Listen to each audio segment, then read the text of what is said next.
Good morning, children. Welcome back to your online business study class. And today we will be discussing about the retained earning. Student, we already had a little bit discussion about retained earning, where we have discussed that when we talk about the different sources of finance for arranging in business, the retained earning is one of them. Right now, basically, what is retained earning? Retained earning is basically amount of profit which is not distributed to the shareholders as a form of dividend. Like suppose a company has got a certain amount of profit, what basically used to did with the profit is that the owner used to distribute the profit amount to the different shareholders according to their share investment ratios, right?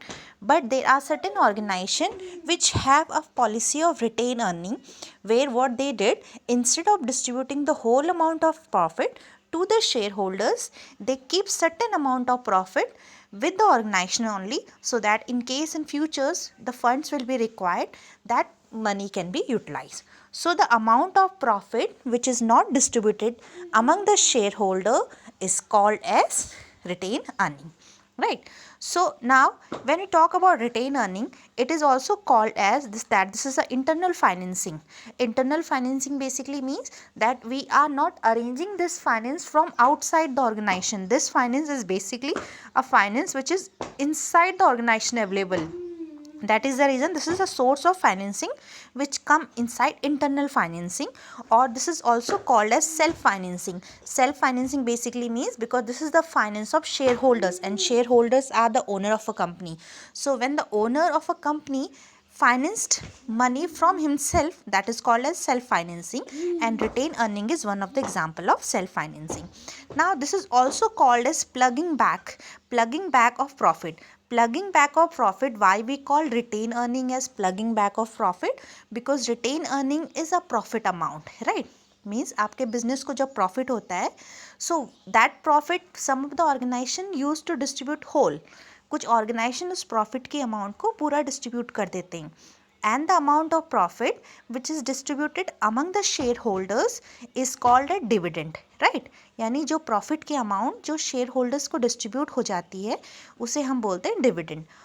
There are certain organization which does not distribute the whole profit amount. They keep some of the profit amount. They distribute some amount as a form of dividend, and they keep some amount in the business only for the purpose of future use. So this amount of profit we are calling as retained earning.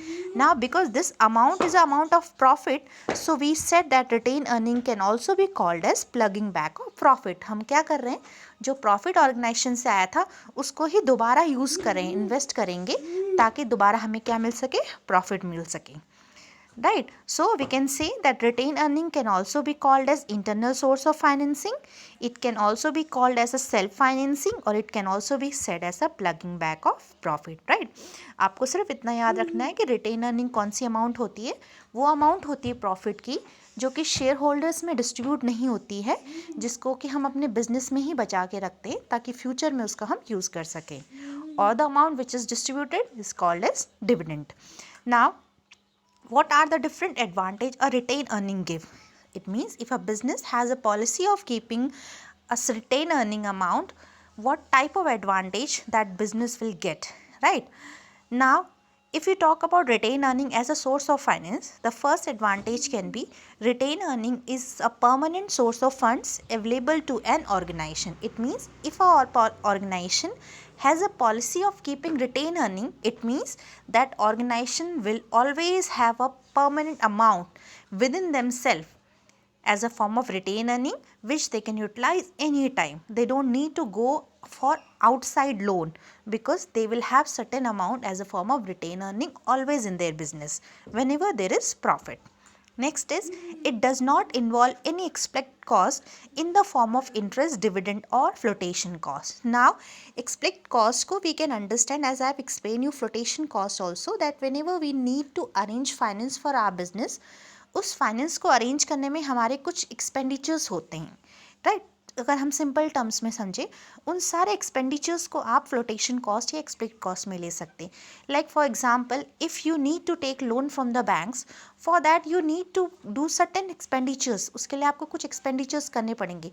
अगर हम simple terms में समझे, so that if you are if you use transport to go from your place to bank, that is also a expenditure which is done at the time of taking finance, right? So that can also be come inside expected cost or as a form of flotation cost. So when we talk about other sources of financing, we have to give certain expected cost, certain form of interest अगर आप loan ले रहे हैं, we have to पे dividend अगर आप share holders के through invest करा रहे हैं, और सर्टेन फ्लोटेशन कॉस्ट यानी कुछ ना कुछ एक्सपेंडिचर्स हमें करने पड़ते हैं फाइनेंस के सोर्स को अरेंज करने के लिए. But when we talk about retain earning, we don't need to go through with any flotation cost, we don't need to go through with any interest, we don't need to go through with any expect cost, right? Why? Because money already आपकी organization में form में available है, उसी money को हम क्या कर रहे हैं, इन्वेस्ट कर रहे हैं. Now, the next advantage of retained earning is, as the funds are generated internally, there is a greater degree of operational freedom and flexibility. Now, this was a drawback of debtors also in taking finance as a form of loan also, that if we take money, if we take funds for our business from outside, right?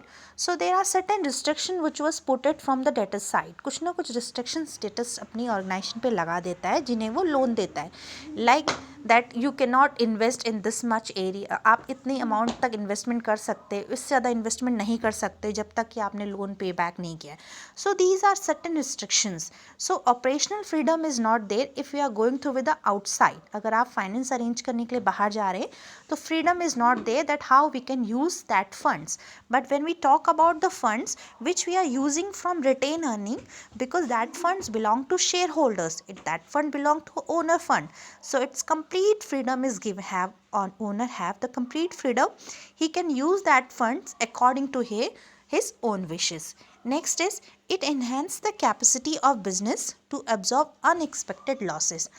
Now, unexpected losses why occurred? Because your business work into a dynamic way. The things used to change. Things means the factors, the internal and the external factors are there which directly or indirectly affect the business firm, and they change its. Now, when the things are changing, according to that changes only, we need to change certain policy of our business. There are certain chances where we suddenly require the funds. So if we will not have the retained earning options, we need to have certain unexpected losses also, because the funds is not available. But because of the retained earning, a particular amount of fund is always present in the business, so that whenever required it can be utilized. So these unexpected losses can be removed. The next is, it may lead to increase in the market price of the equity share of a company. Now this is just thinking that if a organization who is having more and more profit, what they used to do, they used to distribute their profit to the shareholders also, and they used to keep certain amount as a form of retained earning also. Now, if a organization is having retained earning policy outside the organization also, that organization will have that image in front of public, and the other, that organization is going into a profitable manners, right? Because profitable manners में है तभी क्या हो रहा है, profit distribute भी हो रहा है और बिजनेस में एक्स्ट्रा अमाउंट को बचा के भी रखा जा रहा है रिटेन फॉर्म में. So in that case what will happen in the stock market, the prices of equity share will increase, which is going to give benefit to the shareholders. Now this is all about the advantage of retained earning. Now with the advantage, the retained earning has certain drawbacks also, right? Let's see what are the drawback if we are going through with the policy of retained earning for financing our business. And the first is, excessive plugging back may cause dissatisfaction among the shareholders, and they would get lower dividend. Now this is very simple terms. How we are getting retained earning for our business? That retained earning is from the amount of profit only, right? Now, instead of distributing the whole amount of profit, what we basically are doing is, we are distributing certain amount of profit, and certain amount of profit we are keeping in our business, which we are going to give as a form of retained earning, right? Now in that case, it might be possible that the shareholders who want to have more and more profit, who want that the whole amount of profit get distributed to them, they will not satisfy with this. And because if more amount of retained earning will be kept in the business, the dividend amount will get decreased. The next is, it is uncertain source of fund as the profit of business are fluctuating. Now when we talk about retained earning, it is not a permanent source of funds. It's uncertain, because how we are getting retained earning money? The amount of retained earning we are getting from the amount of profit only. If a business will have profit, we will be able to retain certain amount as a form of retained earning. But if a business will not have profit, the business person cannot have any amount of retained earning. That is the reason it said that it is uncertain source of fund. Next is, the opportunity cost associated with these funds is not recognized by many firms. This may lead to suboptimal use of fund. Now when we talk about retained earning, that every organization is not able to understand and recognize the amount of fund which has to be kept in the business as a form of retained earning. Now if an organization is there and the owner is not able to estimate that how much amount should be kept in a business as retained earning, so what will happen? The suboptimal use of fund will be there. It means the funds will not be able to be utilized properly. So children, this was whole about retained earning. That was one of the source of your financing. Now next we have the next source of financing is trade credit. Now as the word is trade credit basically means it's basically a credit extended by one trader to another for purchase of goods and services. It means suppose an organization is there who is working as a form of production of any product. They will require raw material for that, right? So instead of at the time of purchasing the raw material from other organization, instead of purchasing that raw material in cash form, if a organization has goodwill, so that organization can purchase that material in credit also. So this is called as trade credit. यानी जब एक organisation cash में ना deal करके दूसरी firm से किसी raw material को या किसी और चीज़ को क्रेडिट में परचेज करता है, तो that is called as trade credit. Now trade credit is also known as one of the financing source. Trade credit facilitate the purchase of supply without immediate payment. Means we will be doing the payment will be done, but it will be not done immediately.